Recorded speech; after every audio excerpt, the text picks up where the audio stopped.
discredit you, they discredit your message. That's the goal. And the danger and the sad thing is that's what really happens. If I get discredited as a person, my message gets discredited too. And what God is calling upon you and me is to so live so that the messenger will never take the bribe, and be faithful and honest, so that the point of reference, the point of relevance, and the point of disturbance may stay true. You know, I had a very, very dear friend who passed away years ago. He was a man much senior to me. Came from Midwestern Canada. His name was Mark Buntain. He pastored in India for many, many years. There were two people whom I so gloriously admired. Mark Buntain was one of them. He pastored in Calcutta. They referred to him as Saint Mark. When I was 19 years old, I was preaching in his church, terrified because he was sitting on the platform. And he introduced me. He was a senior man. And I thought to myself, wow, what am I going to do? Thank God he's sitting at the back and not in the front. And when I finished my talk and I sat down, still quivering, he put his hand on my knee. He said, "That was a great message, sir. That was a great message. Thank you for speaking to my own heart." And when his wife, Bonnie, when they lost him, she wrote to me and asked if I would write the foreword to the book dedicated to Mark. Whole generation ahead of me. One of the greatest honors. 4 days ago, I was talking to John Tabe, who is in his last days. He lived in Delhi. Youth for Christ Central Asia Director. And I phoned him when I was in San Francisco, needed some statement from him. And as I spoke to him, voice is very weak, he's very old, and so on. And as I was talking to John, I call him Mr. Tabe. He said, "Please call me John. I find it very hard." He says, "Ravi, one last request from you, please." I said, "Mr. Tabe, what would you like?" "Will you come and preach at my funeral?"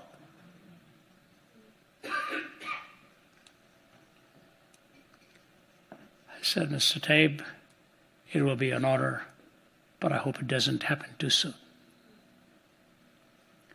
When you admire people and follow in their train, you find out that grace is such a beautiful thing to carry. And whenever we preach of judgment, always preach grace. That God is a God of grace. The judgment we bring upon ourselves, the grace is what he offers to you and to me. Live the life. Let that indwelling presence be there. Let he be your guide in what is right and what is wrong. You follow that prescription from his definitions to his indwelling, to his grace that is so gentle and so beautiful. You will find that the Felixes of the world will sit in front there and they will test you to see if you're experiencing that message that you're talking about. May God richly bless you. Thank you so much for giving me your hearing. Amen.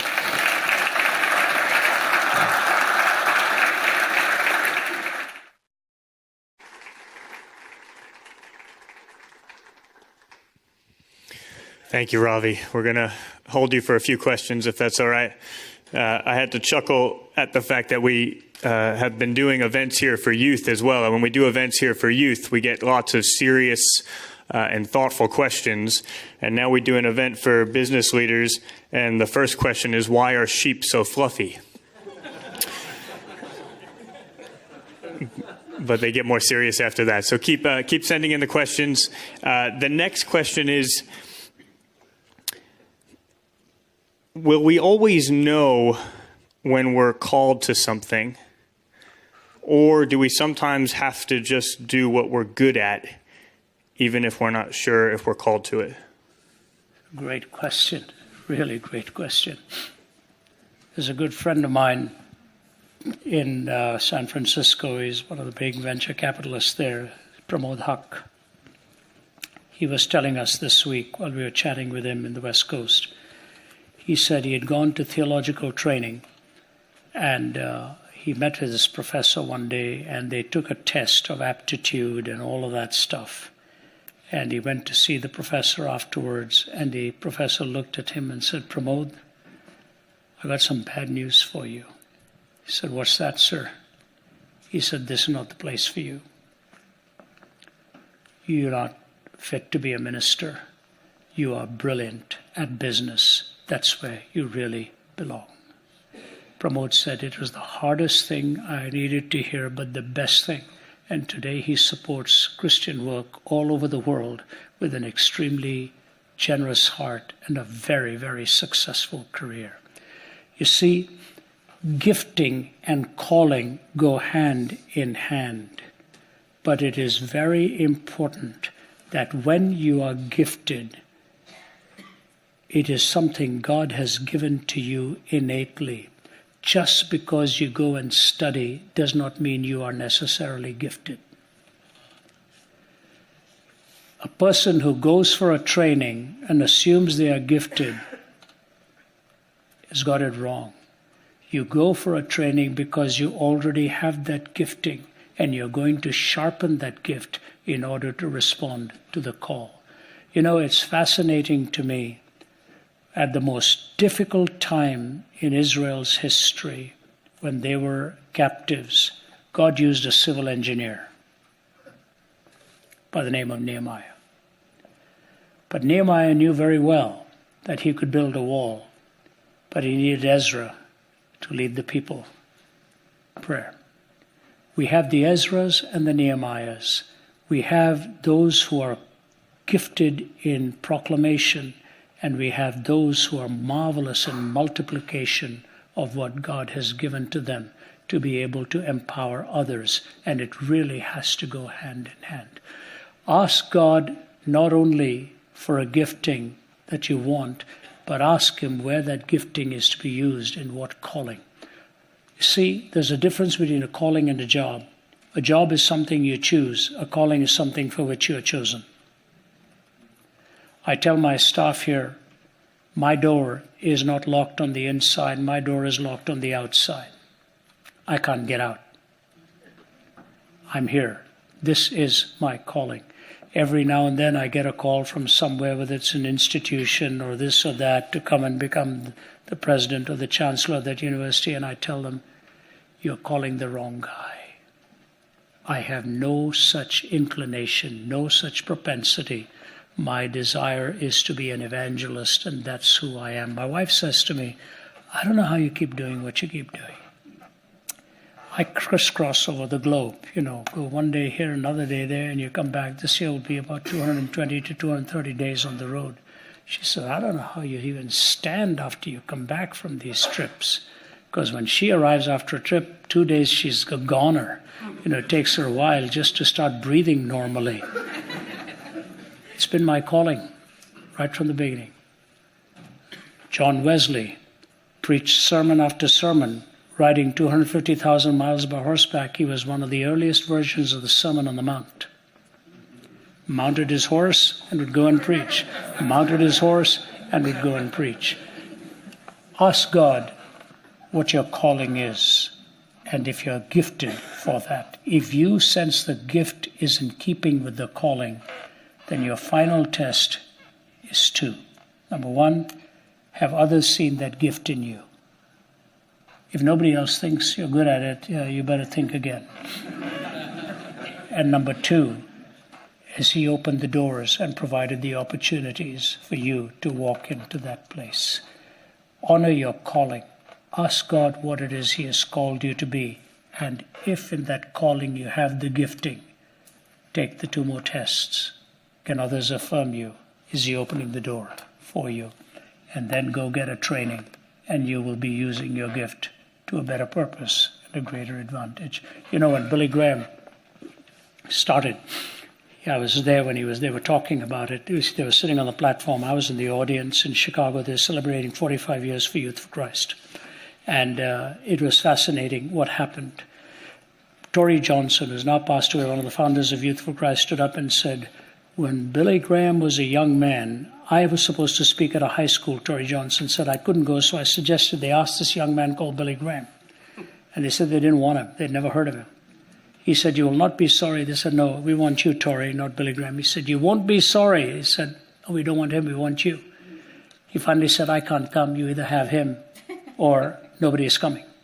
So they sent Billy Graham. So they accepted Billy Graham. Billy Graham came back, and Tory contacted him. He said, "How did it go, Billy?" He said, "Not very well. Only one person came to the Lord." Tory said, "Did you write his name down to pray for him?" He said, "Yes, I did." He said, "What's his name?" His name is Warren Wiersbe. And Warren Wiersbe was sitting on the platform. The beginning of a great calling and a great ministry. A young evangelist by the name of Billy Graham speaks. A young man by the name of Warren Wiersbe responds. One became a great evangelist, the other a great expositor. Only the Grand Weaver can do such things. Next question there. This question's from Tyler. If you want to live a life that truly counts in the kingdom of God, what should be your main focus on a daily basis? God. It's as simple as that. But I think, and I'm not meaning to be funny, but I think you begin your day with God, you end your day with God in communion with Him. That's the parenthetical brackets of how you live. And the most important thing you ask yourself each day is, have I committed this day to the Lord? You commit the day. You know, He could have easily said, give us this month our monthly bread. But He didn't do it. He said, give us this day our daily bread. You live one day at a time because you're never sure if you're going to wake up the next morning. Begin with God, end with God, and when you do that, you will find He leads you and your greatest focus. So what I would say, giving it practical terms, begin your day with a Bible and a hymn book or a song book. I'm showing my vintage by saying hymn book. So begin your day with a Bible and a song book, because the teaching and the artistic genius of a poet, one opens up the head, the other opens up the heart, and you connect to both of them. Yeah. In leadership, how do we navigate corporate cultural directives or expectations that are at odds with Christian teaching? Wow, yeah, that's very, very tough. I grew up in a land where the Christians are very much a minority, very much a minority. I went to a school in Delhi where lots of yoga instruction in the morning, lots of prayers and lots of various Hindu chants and all of that. I didn't listen to anything because I didn't believe anything. But after I became a Christian and began my college studies there and saw all of that, I said, how can I be a Christian here? You have to live within the parameters of what you can and can't do. Because not every place gives you the benefit of the freedom of expression. If you play by the rules, people can see that you're a man or a woman who honors the trust that is placed in you. But if you're living that way, you will be asked questions to explain who you are. And that's when the opportunity comes for you to be able to respond to a question. If you live right, you'll be asked the right questions. And I sit in a plane, it happens. People often say to me, what do you do? If I tell them I'm a minister, the conversation's finished. So I always say, I travel around answering questions. And they just think I'm being funny. I said, is that what you do? I said, yeah. So I answer questions. What kind of questions? Well, what's the meaning of life? And I just leave it at that. Then they'll wait and say, what does it mean? We've got a whole conversation going. And I'll tell you what, if you do it right, you will always have an opportunity. Sometimes I have to say to you, I get on the plane and I'm really tired and I say, Lord, please let this person not ask me any questions. I really want to sleep. I need to get a couple hours of rest or whatever. But you do it right and you'll be asked questions. And that's when your moment comes to be a witness. finish with this question, Ravi. Why did God create us? Was he just breaking out the Legos to play? When Augustine was asked why God created us, he said because he was preparing a place for people who ask such questions. So, no. The very fact that you ask the question ought to tell you that you believe in intrinsic worth and purpose and meaning. You will not be satisfied by a meaningless existence. Why do you think that way? Are you thinking that way because the Lego pieces have come together? Or are you thinking that way because you believe it's a very rational question? The very question you're asking implicitly assumes that there ought to be an answer to that question. There ought to be a design to my life. There ought to be a purpose. But that is not the ramification of a naturalistic framework. If you're the random product of time plus matter plus chance, you don't ask those questions. You just move on. But when you ask that question, you say to yourself, it's because I believe I must have a purpose. There must be a cause. And so I put it this way. I think what Augustine said is true. You have made us for yourself, and our hearts are restless until they find their rest in thee. Why did God create marriage? For the communion of two people. Why did God allow us to procreate? Because the responsibility and the beauty of raising a child and loving a child so that you find a cause that is greater than you are. Why did God create you? He created you so that you can have fellowship with your Father and find the purpose for which you are made. When you find that purpose and when you find that fellowship, you realize how beautiful it is that He's made you thus. We were in Iraq a few weeks ago, and on the last night, an incredible thing happened. God broke into that meeting. I had a younger man interpreting for me. His name was Milad. Milad was standing on my left. He was interpreting, and I made a comment of what Jesus had done for us on the cross. And when you're interpreting, you're going this way, you have to keep the rhythm, bang, bang, bang, bang, bang. I'd made my statement, and unlike all the other sentences, he didn't come in. So I turned and repeated, and he put his hand out. He said, please. And his lips started to quiver, his eyes filled with tears. He couldn't even get the thought out into Arabic. He was so deeply moved by it. When the meeting was over, we gave an invitation, and so many came to know the Lord. As they were walking out, and a woman, looked like maybe in her 40s, leaned over, took my hand, and whispered into my ear, "Thank you for bringing a little bit of heaven into a very dark place in this world." Two young men walked one after another. Both of them went this way. Said, "I came in here a Muslim. I'm walking out of here a follower of Jesus Christ. Thank you very much for coming here and ministering to us." See, the whole idea of purpose is to know Him and to make Him known. And when you know Him, you will want to make Him known because of what He has done in your life. When your life is empty, you will ask the question. When you find Him, you will know why He has made you. It's not like that Lego, but it's the fact that it comes in perfectly into a fit, and you say, this is why I am here in the world. When you find the Savior and you find your calling, you do not ask the question, why am I here? You know it. It's only when you don't know the Savior or don't know your calling, you keep struggling why it is. Whoever asked the question, I hope you know Him, and I know why He has created you and made you for a purpose, and you find that, you will be quite fulfilled. God bless you. Thank you.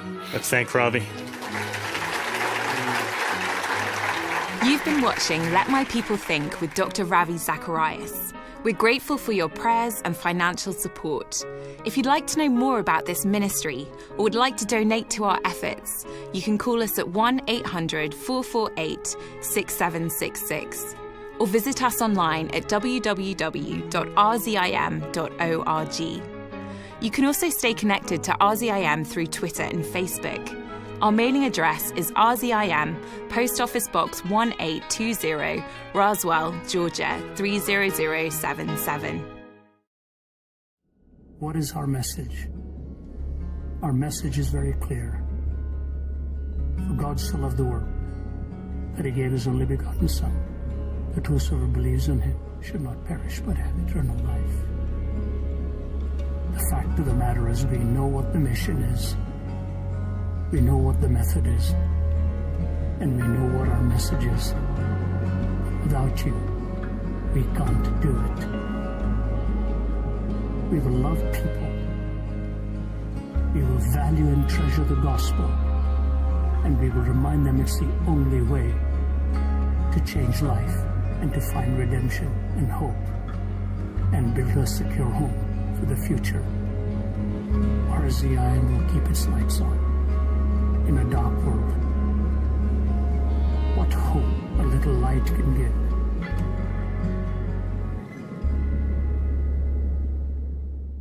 The purpose of RZIM is to engage meaningfully with the questions and heartfelt issues of our culture. We do that in areas of business,